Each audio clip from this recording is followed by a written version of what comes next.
So I was talking about this, or I learned this from a guy, and he was just basically saying like why you should be mad at poverty, like pissed off at poverty.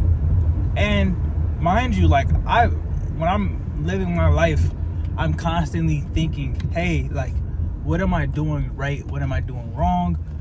Like, but the thing that always stirred me up, and this is where my faith base, like I truly believe in trusting God, right? And I know what he's doing, I know what he's preparing me for.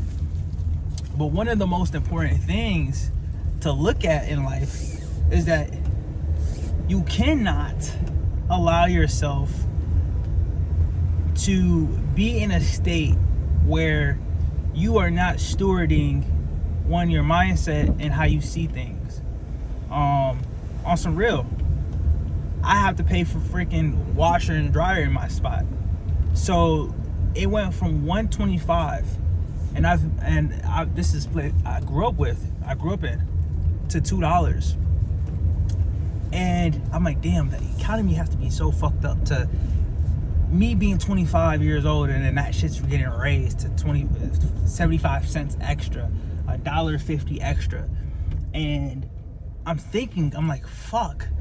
So I go to Walgreens, and I'm getting changed out, and I was like, yo, can I get $3 in change? And then she's like, she's taking it out. She was like, $3, right? I was like, yeah. Can I get 5? She was like, I can actually just give you 3. And she smiled and laughed. And this is an important part of this shit, is we as Christians will be like, yeah, I'm grateful, and I know I'm grateful to even have the opportunity to even take out money. But do not get it mistaken that is the poverty level that you're okay with. I am not okay with that. I am not okay with having somebody dictate how many quarters I can get. That's the ideology behind it. You cannot be comfortable with living at that poverty level. Going and getting quarters should piss you off. I was like, I got out the place. I'm like, damn, bro, I'm actually pissed that I just let this 18-year-old go. This 18-year-old, because I've gone there multiple times, and I talk to people that's up there, and dictate how many quarters I can get. That should piss somebody off. And I'm like, my entire life I've always been like, yo, when things piss me off, I'm not gonna take it. I'm not gonna make it too deep. And I was like, you know what? No, I'm fucking right. That shit pissed me off. When I was young and I used to get pissed off at the fact that my mom couldn't give me money, or like my dad couldn't give me money, I used to get pissed off about that. And the things I couldn't do, I used to get pissed off. And then I started working, and I started making money. I'm like, yo, this is where I'm at. But truth be told, it's like all these different things that happen in my life have pissed me off, has motivated me numerous times. I've gotten to the point where I'm like, yo, I think it's okay for me not to be pissed off. Like, I'm so grateful. And mind you, internally I am. I am super grateful. I'm super grateful for the life I'm living. But truth be told, it's just like, it's not okay to be okay with poverty, bro. And I finally understand what he means. And it was like, damn, that was a driving factor. That was a driving factor for me a lot. And now I'm at the point where I'm like, yo, it's literally not good for me to be okay with, living. I keep stating it because I wanted to resonate with myself, to understand this is where I'm at. The level that I'm at right now, I'm not okay with it. And this goes into getting a new place and getting a new car and all these different things. But the prime example is just saying, are you okay with where you're at? This should not be, your living standards should progress,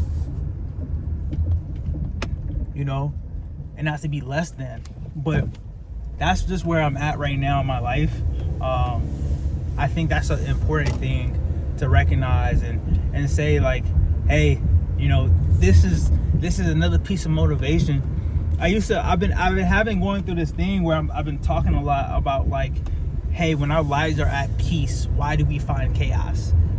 And this is part of the chaos, right? My life is at peace. Why am I finding something to talk about and to make me feel an emotion? And realistically, it is very important. It's very important for me to actually, you know, seek this and actually speak about it. But look, moving forward, you know, I go and I do what I have to do every single day, but it has to change, you know, and that just means locking in more and just not saying those words, but being about those words, actually holding myself to a higher standard than saying, okay, this is okay, right? That's where I'm at with my life. And as long as I know this, as long as I'm working towards this, I'm always gonna put my foot forward and to realize that I'm better than this, and I'll constantly keep God first no matter what, so I can be in positions to actually steward that, because I don't like it. I'm disgusted by it. I'm pissed off about it, and I think people should be pissed off about their situation if they're not living in the best situation. And it shouldn't be, you know, like, you can still pray to God and be thankful that you're given a challenge, that you're given an opportunity that you're in to be able to steward this situation and season in your life, and that's fact. But to live for, you know, to live and be okay with it, I'm not okay with that. That's not a message I would ever want to put out there in the world or to anybody. But, you know, when you take these situations and these learnings, it's just like, hey, yes, I came from this, and it's just like, I'm grateful that I don't have to pay for fucking quarters or get quarters, that I'm rich enough to be able to say, hey, you know, I could put multiple washer and dryers in my living space, and just like certain things like that, you know, you just grow from. But just my food for thought for today. It's hot, man. I'm gonna go over here. All right, y'all.